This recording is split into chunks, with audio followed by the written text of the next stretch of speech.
with Health 101.5. I'm a board-certified physician bringing this house call to you. Today we're talking about post-traumatic stress disorder that is not from combat.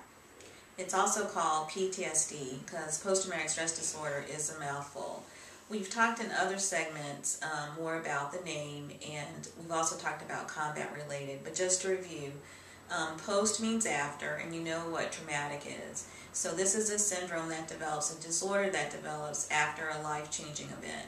So non-combat related, what does that mean? Well, everyone knows someone who had a car accident, and after that they never want to ride in a car, they don't want to drive a car, they don't want to be in the passenger side, they don't want to be in the back seat.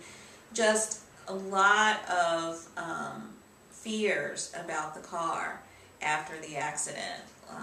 So that's a really common way of getting PTSD. But there are other ways, and this is not an exhaustive list, but it just tells you so many things can cause it that aren't related to being in the military or being at war or being in combat. So car accidents, sexual assault, tsunamis, earthquake, hurricane, flood, kidnapping, fire, victim of a violent crime, witness of a violent crime. So lots of things can cause it. In this country, 33% of women report that they've been sexually assaulted. And this rate is higher for women than it is for men. And women in this country are more likely to have been neglected in childhood, be victims of domestic violence, and experience the death of a loved one.